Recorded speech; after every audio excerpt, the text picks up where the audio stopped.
من میخوام تو این ویدیو بگم بچه هایی که خودباوری پایینی دارن و احتمالاً اعتماد به نفس ضعیفی دارن چه نشونه ها و علائمی دارن. ویدیو رو با من همراه باشین. سلام، من نایده آج مقصودی هستم و اینجا همراز روانشناسی. تمام سعیم اینه که مطالب علمی روانشناسی رو بسیار ساده و کاربردی برای خانواده ها بگم. و امروز میخوایم در مورد موضوع خیلی مهمی با هم صحبت بکنیم. اینکه آیا بچه‌هایی که اعتماد به نفس ندارن نشونه و علامت خاصی دارن؟ بله، علائمی دارن، رفتارهایی دارن که تو این ویدیو از نظر خودم مهمترین هاشون رو لیست کردم و میگم خدمت شما. یکی از مهمترین هاش ترس از اشتباه کردنه. یعنی بچه‌هایی که اعتماد به نفس به اندازه کافی ندارن یا خودشون رو باور ندارن از اشتباه کردن میترسن. پس تجربه های جدید رو معمولا سراغش نمیرن چون میترسن که شاید اشتباه بشه و یا اگر اشتباه و خطایی داشته باشن خیلی ناراحت میشن، گریه میکنن یا عصبانی میشن. پس اجازه خطا و اشتباه به خودشون نمیدن. دومیش اینه که خود انتقادی دارن. یعنی دائما دارن خودشون رو انتقاد میکنن، مدام دارن خودشون رو سرزنش میکنن و برای اشتباههای کوچیک و بزرگی که کردن یا نکردن به خودشون ایراد میگیرن. نقاشیم خوب نیست، مسائل ریاضی رو نتونستم حل بکنم، اصلا من هیچی بلد نیستم، اصلا هیچ کاری رو نمیتونم درست انجام بدم. مورد بعدی نیاز به تایید هستش. یعنی مدام از ما تایید و تشویق میخوان. یکم نرمال نیست این میزان تایید و تشویقی که از ما میخوان.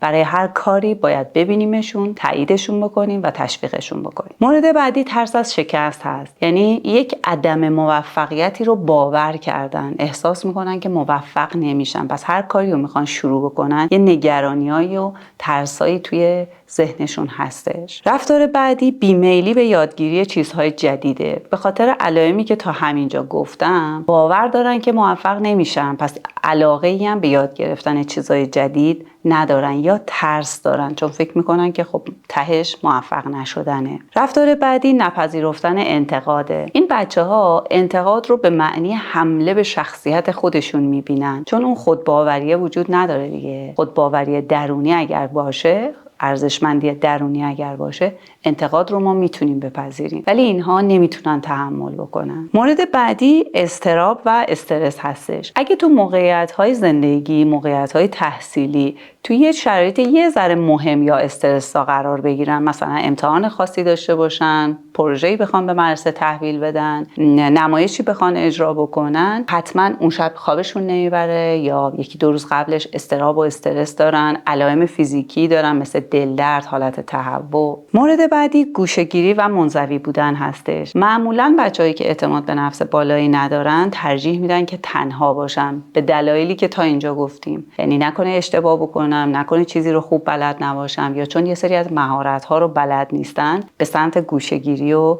انزوا میرن. مورد بعدی زیاد به شما نگاه میکنن. معمولا در مورد بچه ها اتفاق میفته، نه نوجوانا. داره به برادرش یه پیامی میده، نگاهش به شماست. داره با تلفن صحبت میکنه، یه جمله میگه، نگاهش به شماست. صدای تلویزیون کم یا زیاد میکنه، نگاهش به شما یا به اطرافیانه. ببینید ریاکشن شما چی هستش و براش خیلی مهمه. و مورد آخر نگاه چشمی ندارن. شاید با شما پدر مادر نگاه چشمی داشته باشن ولی یه ذره دورتر از خونه خودمون با اقوام، دوستان یا معلمش نمیتونه ارتباط چشمی طولانی مدت داشته باشه. از همون علتهایی هم میاد که تا اینجا صحبت کردیم. نکنه خوب نباشن، نکنه کافی نباشن، نکنه اشتباه بکنن. پس نگاه طولانی مدت نداره و معمولا صداشون موقع صحبت کردن با یه پله قریبه تر از خودمون ضعیف هستش. خیلی آروم صحبت میکنن. اگه ویدیو رو تا اینجا دوست داشتید، بزرگترین کمکی که میتونید به من بکنید لایک کردن ویدیو هستش. متشکرم از دوستانی که وقت میذارن و کامنت میذارن برای ما. در ادامه میخوایم با هم بررسی کنیم و ببینیم نشونه های بچه‌هایی که اعتماد به نفس بالا دارن چیا هستش. یکی از مهمتریناش اینه که نظر و احساسشون رو بدون ترس و نگرانی میگن. هم تو خونه خودمون، هم یکم دورتر از خونه خودمون. یعنی توی مدرسه راحت حرفش رو میزنه، توی مهمونی یا جمعی اگر هستیم حتما نظر و احساسش رو میگه. اگه کسی ازش سوال بکنه خیلی راحت بدون نگرانی نظرش رو عنوان میکنه.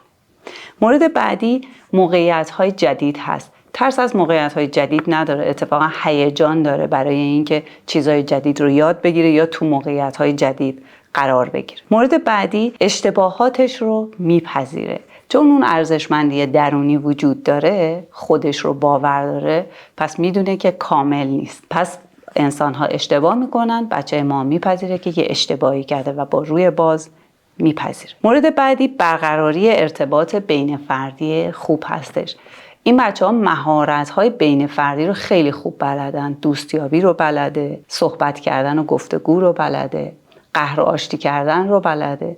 پس مهارت‌های ارتباطی رو بلده و میتونه ارتباط خوب بگیره. مورد بعد، استقلال هستش.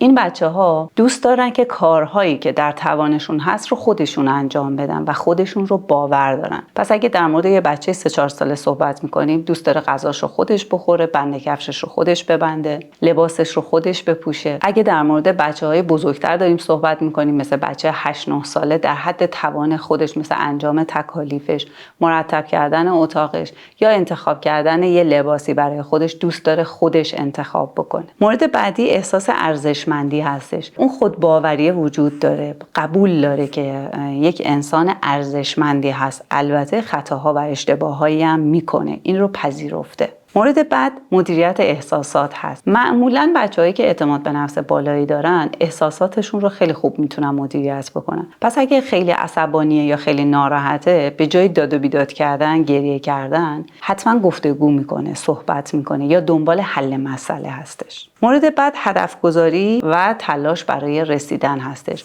هدفهای کوچولو داره در حد سن خودش. اگر کودک، اگر نوجوانه، در حد سن خودش هدفهای کوچیک و بزرگی رو برای خودش تعیین میکنه و برای رسیدن به اونها تلاش میکنه. حالا این هدف میتونه ساختن یه لگو باشه، میتونه یه نقاشی باشه یا یه پروژه‌ای باشه برای مدرسه.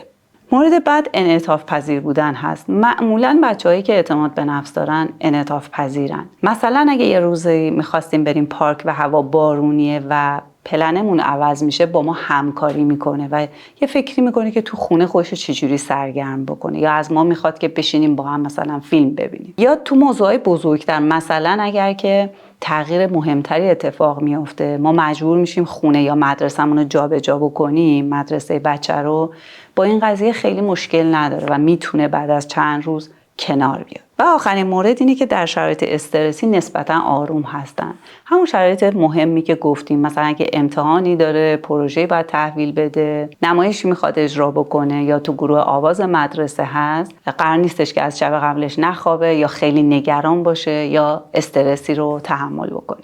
لطفاً به 2 موضوع خیلی توجه بکنید. یکی این که اگر بچه شما علائمی رو داره که به نظر میاد عدم اعتماد به نفس داره یا اعتماد به نفس داره، باید بیشتر موارد رو داشته باشه. پس با 1-2 یا 3 موضوع یا نشونه‌ای که گفتم برچسب نزنیم، لیبل نزنیم و تشخیص نگذاریم روی بچه‌ها.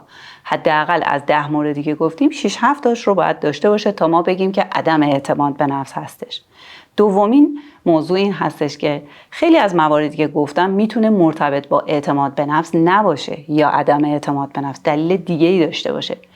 مثلا بچه‌ای که گوشه‌گیره یا منزویه میتونه به خاطر سبک زندگی ما باشه. میتونه به خاطر این باشه که ما مهاجرت کردیم و تو کشوری که اومدیم خیلی دوست و آشنایی نداریم، روابط فامیلی نداریم، تنها هستیم. بچه ما به این سبک زندگی عادت کرده. پس نمیتونیم با 1-2 علامت لیبل بزنیم. ویدیوهایی هم داره به شما پیشنهاد میشه که من اونجا گفتم برای اینکه بچه‌ها اعتماد به نفس داشته باشن چه کارهای انجام بدیم. مطمئنم با دیدن این ویدیو بچه‌های شما اعتماد به نفس بالایی خواهند داشت.